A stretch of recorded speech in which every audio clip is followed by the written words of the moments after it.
തിരുവനന്തപുരത്ത് പാളയം പള്ളിയുണ്ട്, മുസ്ലിം പള്ളിയാണ്. എന്നാൽ ഈ പാളയം പള്ളിയെക്കുറിച്ച് എല്ലാവരുടെയും ധാരണ കേരളത്തിലെ മുസ്ലിങ്ങളുടെയൊക്കെ വലിയ ഒരു ആരാധനാ കേന്ദ്രമാണെന്നാണ്. അങ്ങനെയൊന്നുമല്ല. പാളയം പള്ളി ജമാഅത്തെ ഇസ്ലാമിയുടെ പള്ളിയാണെന്നാണ് എൻ്റെ അറിവ്. ശരിയാണെന്നാണ് ഞാൻ കരുതുന്നത്. അതായത് കേരളത്തിലെ ഭൂരിപക്ഷം പള്ളികളും ജമാഅത്തെ ഇസ്ലാമിയുടെ അല്ല. മുസ്ലിം വിഭാഗത്തിലെ ഒരു ചെറിയ ഗ്രൂപ്പ് മാത്രമാണ് ജമാഅത്തെ ഇസ്ലാമി. ജമാഅത്തെ ഇസ്ലാമിയുടെ ഒരു പള്ളിയാണ്.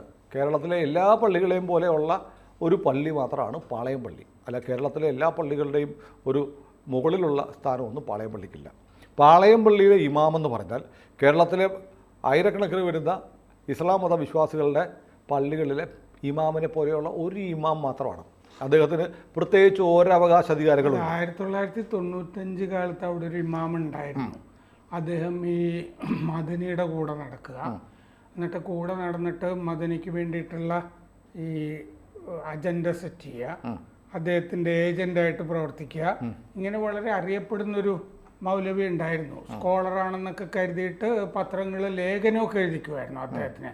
അങ്ങനെയാണ് ഈ പാളയം ഇമാമിനൊരു പേരുണ്ടാവുന്നത്. പക്ഷേ ആളുകളുടെ ചില ഈ മുസ്ലിങ്ങൾക്കറിയാം, മുസ്ലിങ്ങളല്ലാത്ത ഹിന്ദുക്കളുടെയും ക്രിസ്ത്യാനികളിലൊക്കെ ഒരു വിചാരം എന്ന് പറഞ്ഞാൽ പാളയം പള്ളിയിലെ ഇമാം എന്ന് പറഞ്ഞാൽ കേരളത്തിലെ മുഴുവൻ മുസ്ലിമുകളുടെയും പ്രതിനിധിയാണ്. അവരുടെയൊക്കെ ഒരു വലിയ പദവി വഹിക്കുന്ന ആളെന്നാണ്. ഇപ്പോൾ ജമാഅത്തെ ഇസ്ലാമിയെക്കുറിച്ച് അറിയാമല്ലോ സാറേ, നമ്മുടെ പ്രേക്ഷകർക്കും കുറേ പേർക്ക് അറിയാം. അത് മൗദൂദി എന്ന് പറയുന്ന ഒരാളുണ്ടാക്കിയ തീവ്രവാദ സ്വഭാവമുള്ള സംഘടനയാണ്.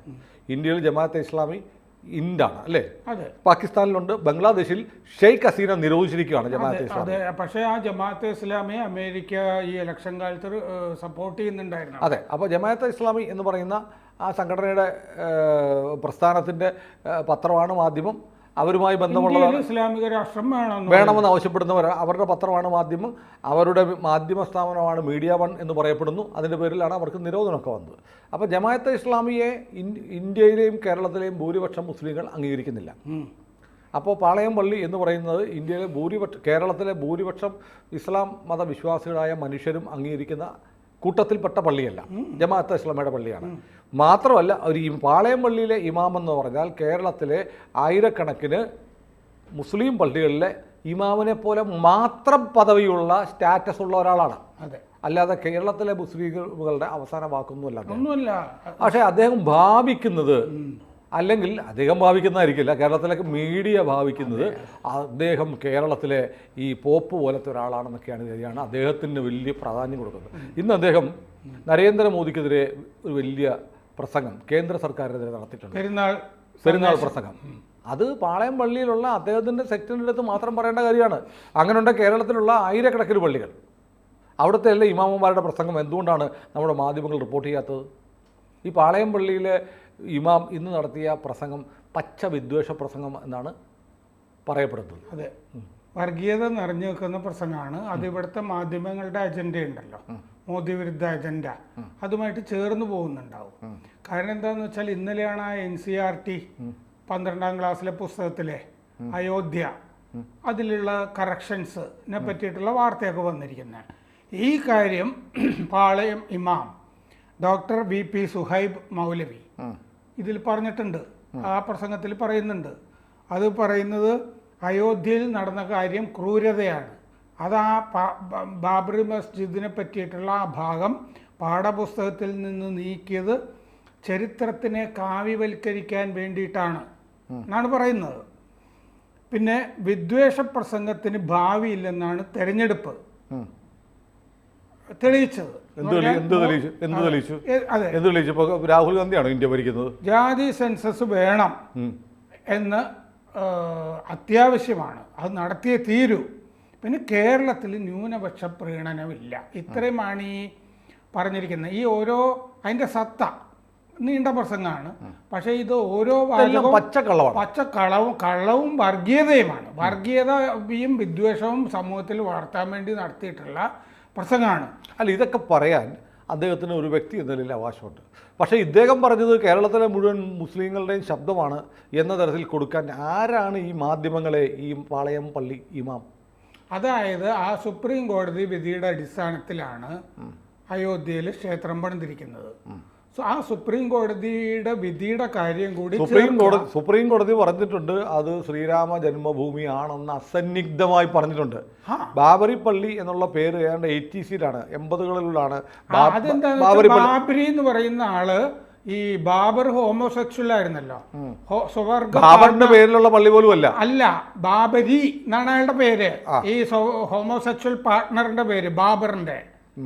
ആ ബാബരി എന്ന് പറഞ്ഞ പങ്കാളിയുടെ പേരിലാണ് ആ പള്ളിക്കിട്ടത്. അങ്ങനെ ഒരു പ്രശ്നമുണ്ടല്ലേ? അല്ല, ഞാൻ പറയുന്നതല്ല, 80-കൾക്ക് മുമ്പ് വരെ ജന്മഭൂമിയിലെ പള്ളി എന്നാണ് അറിയപ്പെട്ടുകൊണ്ടിരുന്നത്. ജന്മസ്ഥാൻ മസ്ജിദ് എന്നായിരുന്നു അതിൻ്റെ പേര്. പിന്നീടാണ് വളരെ പെട്ടെന്ന് ബാബറി പള്ളി എന്നായി വന്നിരിക്കുന്നത്. അപ്പോൾ അത് ജന്മസ്ഥാൻ മസ്ജിദ് എന്നുള്ള പേര് തന്നെ ഉണ്ടായിരുന്നത് അത് ജന്മസ്ഥാൻ ആയതുകൊണ്ടാണ്. അതുകൊണ്ട് അത് പേരിൽ തന്നെ ആ തെളിവ് വരുന്നു എന്നുള്ളതുകൊണ്ടാണ് അത് മാറ്റിയിട്ട് ബാബറി പള്ളി എന്ന് വിളിക്കാൻ തുടങ്ങിയത്. നമ്മളിവിടെ പത്രങ്ങളിൽ എന്താണ് എഴുതിക്കൊണ്ടിരുന്നത്? തർക്കമന്ദിരം എന്നാണ് ആണല്ലോ. ഈ പാഠപുസ്തകത്തിൽ വിദ്വേഷവും വെറുപ്പും ഒഴിവാക്കാൻ വേണ്ടിയിട്ടല്ലേ ഈ കറക്ഷൻസ് വരുത്തുന്നത്? അല്ല, പാഠപുസ്തകത്തിൽ പറയുന്ന 3 മിനാരങ്ങളുള്ള സ്ട്രക്ചർ എന്നാണ് പറയുന്നത്. സുപ്രീം കോടതി വിധിയിലും സ്ട്രക്ചർ എന്നാ പറയുന്നത്. അതെ, സ്ട്രക്ചർ എന്നാണ്. എന്തുകൊണ്ട്? കാരണം ക്ഷേത്രം ഇരുന്ന സ്ഥലത്ത് ക്ഷേത്രം പൊളിച്ചിട്ട് പണിതാണ്. അതാ ബാബറിന്റെ സേനാനായകൻ ബാക്കി എന്ന് പറഞ്ഞ ആള് തകർത്തതാണ് എന്ന് പറഞ്ഞ കാര്യം അതിൻ്റെ അകത്ത് ഉണ്ടായിരുന്നു. കഴിഞ്ഞ തവണ പാഠപുസ്തകത്തിൽ ആ കാര്യം ഉണ്ടായിരുന്നു. തകർത്തതാണ് എന്നുള്ളതിന് തെളിവുണ്ട്. എന്താണ്? ASI റിപ്പോർട്ടിൽ പറഞ്ഞിട്ടുണ്ട് ക്ഷേത്രത്തിന്റെ അവശിഷ്ടങ്ങൾ. ആർക്കിയോളജിക്കൽ സർവേ ഓഫ് ഇന്ത്യ അതിന്റെ അധ്യക്ഷൻ നമ്മുടെ മലയാളിയായിരുന്ന, അതിന്റെ തലപ്പത്തുണ്ടായിരുന്നത് മലയാളിയായ KK മുഹമ്മദാണ്. അയാൾ ഒന്നാം തരം ദീനിയായ ഇസ്ലാമാണ്, BJP-കാരനല്ല, സൂഫിയാണ്. അദ്ദേഹം പറഞ്ഞിട്ടുണ്ട്. അദ്ദേഹം അസന്നിഗ്ധമായിട്ട് പറഞ്ഞു അവിടെ ഒരു അമ്പലം പൊളിച്ചിട്ടാണ് ഈ പള്ളി ഉണ്ടാക്കിയതെന്ന് KK മുഹമ്മദിന്റെ റിപ്പോർട്ടുണ്ട്.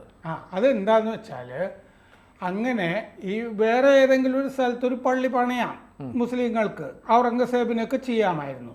പക്ഷേ നിലനിൽക്കുന്ന ക്ഷേത്രം പൊളിച്ചിട്ട് ആ സ്ഥലത്ത് പണിയ പള്ളി എന്നുള്ളതാണ് സ്വർഗത്തിൽ പോകാനും ഹൂറിമാരുടെ പരിലാളനം ഏറ്റുവാങ്ങാനും ഒക്കെ സഹായിക്കുന്നതെന്നാണ് കിതാബിൽ എഴുതി വച്ചിരിക്കുന്നത്. അതാണ് ജിഹാദ്. അങ്ങനെ ചെയ്യുന്നതാണ് ജിഹാദ് എന്നുള്ളതുകൊണ്ടാണ് എല്ലാ സ്ഥലവും. ഇപ്പം നമ്മൾ നോക്കുന്ന ഇപ്പോൾ വേറെ കോടതികൾ സർവേ നടത്താൻ പറഞ്ഞിട്ടില്ലേ? ഈ ഭോജശാല, ആ ഭോജശാലയിലൊക്കെ എത്ര തൂണുകളാണ് ക്ഷേത്രത്തിൻ്റെത് കാണുന്നത്? ഇതെല്ലാ സ്ഥലങ്ങളും അല്ല, ഈ പാഠപുസ്തകത്തിൽ വന്ന മാറ്റത്തിൽ അവിടെ ഉണ്ടാകുന്ന സ്ട്രക്ചറിന്റെ അകത്തും പുറത്തും ഹിന്ദു ദേവതകളുടെയും ഹിന്ദു വിശ്വാസ പ്രകാരമുള്ള അടയാളങ്ങൾ ഉണ്ടായിരുന്നു എന്ന് പറയുന്നുണ്ട്. രാജ്യത്തെ സുപ്രീം കോടതിയുടെ വിധി ഉണ്ടെന്ന് പറയുന്നുണ്ട്. 5-അംഗ ബെഞ്ചിന്റെ വിധിയെക്കുറിച്ച് പറയുന്നുണ്ട്. ഇതൊക്കെ പറയുമ്പോൾ പാളയമാമൻ എന്തിനാ പൊള്ളുന്നേ? അതെ, സുപ്രീം കോടതി വിധി ഉണ്ടെന്ന് പറഞ്ഞിട്ട് നേരത്തെ പുസ്തകത്തിൽ ഉണ്ടായിരുന്നത് ഒന്നും കൂടി ശരിയാക്കുമ്പോൾ, അല്ല, ഇവർക്ക് വേണ്ടത് അതൊന്നുമല്ല. അവിടെ ഒരു പള്ളി ഉണ്ടായിരുന്നു, ആ പള്ളി RS ഹിന്ദുത്വ ഭീകരർ തകർത്തു. ഹിന്ദുത്വ ഭീകരതയെ അംഗീകരിച്ചുകൊണ്ട് ഇന്ത്യയിലെ സുപ്രീം കോടതി മുസ്ലിം വിരുദ്ധമായ ഒരു വിധി പ്രഖ്യാപിച്ചു എന്ന് എഴുതണമെന്ന ഇവരുടെ ആഗ്രഹം. അതാണ് മതേതരത്വം എന്നാണ് പറയുന്നത്. പക്ഷെ നമ്മൾ ഔറംഗസേബ് 2000 ക്ഷേത്രങ്ങൾ ഇവിടെ തകർത്തത് അത് പറയാൻ പാടില്ല. അതും കൂടി അങ്ങ് പറഞ്ഞാലോ? പറയാൻ പാടില്ല. ഇപ്പോ മതേതരത്വം തകർന്നു വീഴും. അപ്പോൾ എത്രയോ പുസ്തകങ്ങൾ ഈ ക്ഷേത്രങ്ങളുടെ പട്ടികകളും ഒക്കെ പറഞ്ഞിട്ടുണ്ട്. ടിപ്പു സുൽത്താൻ്റെ പടയോട്ടത്തിനെ പറ്റിയൊരു അധ്യായം അടുത്ത കൊല്ലം 12ാം ക്ലാസ്സിലെ പാഠപുസ്തകത്തിൽ ചേർത്താലോ? ഇവിടെയും ചെയ്തിട്ടില്ലേ? അതല്ലേ ഈ ഗണപതി വട്ടത്തിൻ്റെ ഒക്കെ കഥ. സുൽത്താൻ ബത്തേരി എന്നുള്ള പേര് മാറ്റണം എന്ന് പറയുന്നതല്ലേ ശരിക്കുള്ള പേര് എന്തായിരുന്നോ അതായിക്കോട്ടെ. ഈ ചരിത്രം എങ്ങനെ മാറ്റണം, എന്തിനു മാറ്റണം എന്നാണ് പാളയമാൻ പറയുന്നത്. ഈ പറഞ്ഞ പോലെ വർഗീയവാദികളുടെ അജണ്ട അതാണ് പ്രസംഗിച്ചത്. അതിൽ മാത്രമല്ല, പിന്നെ പറഞ്ഞത് മറ്റേ വിദ്വേഷ പ്രസംഗത്തിന് ഭാവിയില്ല എന്നാണ് തെരഞ്ഞെടുപ്പ് തെളിയിച്ചതെന്ന്.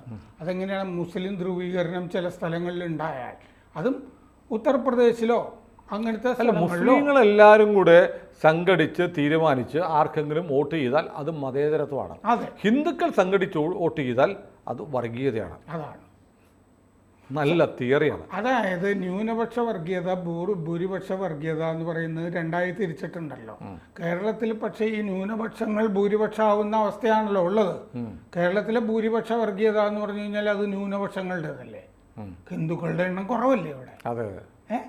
കേരളത്തിൽ പണ്ട് MA ബേബി കേരള പഠന കോൺഗ്രസ് അതിൻ്റെ ആദ്യത്തെ എഡിഷനിൽ ഈ സാധനം പറഞ്ഞിരുന്നു. EMS പലപ്പോഴും പറയാറുണ്ട്. AK ആന്റണിയുടെ മത്തായി മാഞ്ഞുരാൻ സ്മാരക പ്രഭാഷണം അദ്ദേഹം പറഞ്ഞു അതല്ലേ, ഭൂരിപക്ഷ വർഗീയതയേക്കാൾ വിഷമാണ് ന്യൂനപക്ഷ വർഗീയത എന്ന് പറഞ്ഞു.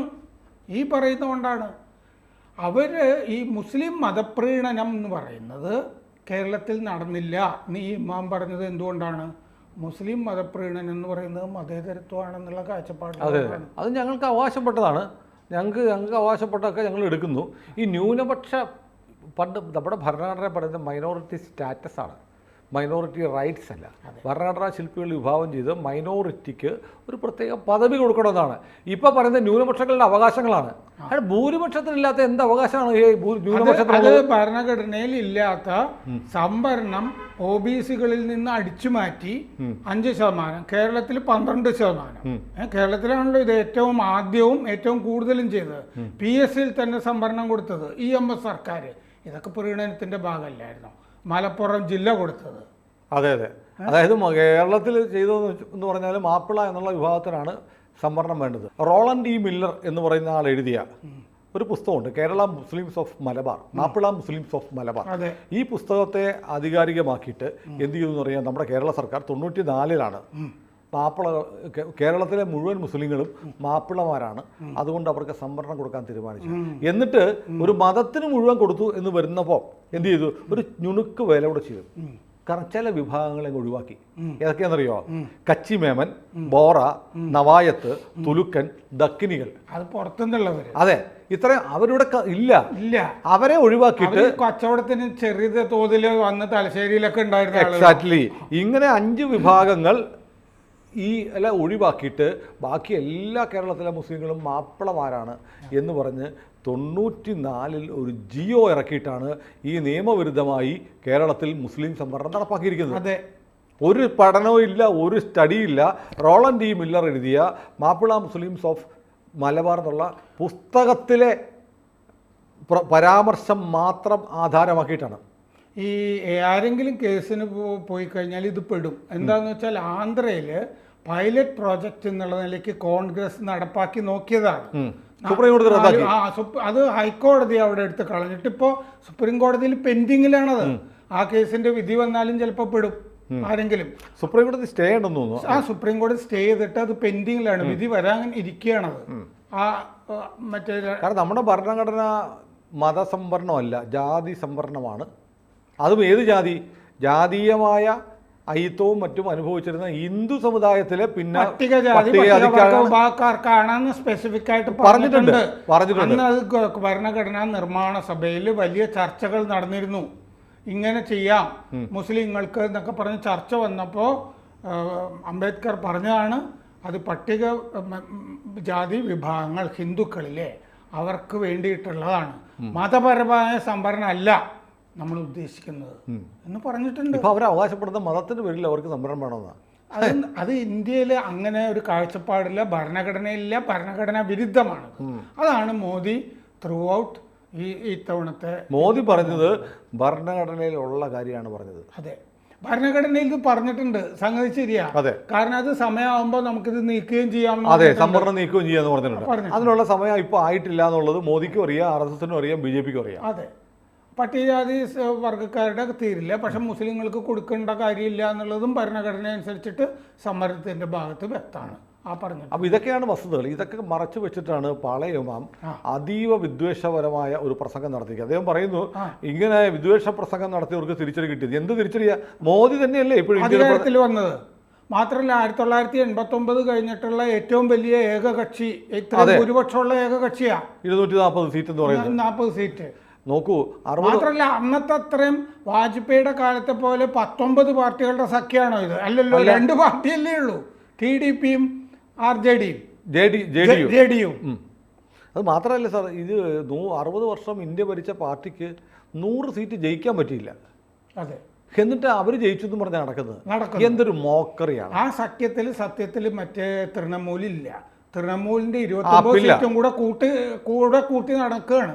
തൃണമൂൽ ഇന്ന് വരെ പറഞ്ഞിട്ടില്ല ഞങ്ങളുടെ സീറ്റ് നിങ്ങളുടെ കൂട്ടിക്കോളെ. അതെ, അപ്പോൾ ഇതൊക്കെയാണ് ഞങ്ങൾ മീറ്റിങ്ങിന് വരുന്നില്ല എന്നല്ലേ അവർ പറഞ്ഞത്. അല്ല, ഇതൊക്കെ പറഞ്ഞിട്ട് ഈ പാളയ ഇമാമിനെ പോലെയുള്ള ആളുകൾ, നമുക്ക് എല്ലാ മതപുരോഹിതന്മാരെയും നമുക്ക് ബഹുമാനമാണ്. പക്ഷേ അദ്ദേഹം ഒരു പെരുന്നാൾ പ്രസംഗത്തിന് ബക്രീദ് നടത്തിയ ഈ പെരുന്നാൾ പ്രസംഗം എന്ന് പറയുന്നത് മുസ്ലിങ്ങളിൽ വർഗീയ വികാരം, പക, വിദ്വേഷം, ഇതര മതസ്ഥരോട് വിദ്വേഷം ഒക്കെ ഉണ്ടാക്കാൻ വേണ്ടി മാത്രം കരുതിക്കുട്ടിയുള്ള പ്രസംഗമാണെന്ന് പറയാതെ വയ്യ. അതെ, ആ ജാതി സെൻസസ് എന്ന് പറഞ്ഞത് എവിടുന്ന് കിട്ടിയതാണ് എന്ന് ഇമാം, അത് നമ്മളിവിടെ പലവണ പറഞ്ഞിട്ടുള്ളതാണ്. ക്രിസ്റ്റോഫ് ജാഫർ ലോട്ടിൻ്റെ ഫ്രഞ്ചുകാരനായ ഇൻഡോളജിസ്റ്റ് എന്ന് പലരും തെറ്റിദ്ധരിച്ച ക്രിസ്റ്റോഫ് ജാഫർ ലോട്ടിന്റെ ആശയമാണ് ജാതി സെൻസസ്.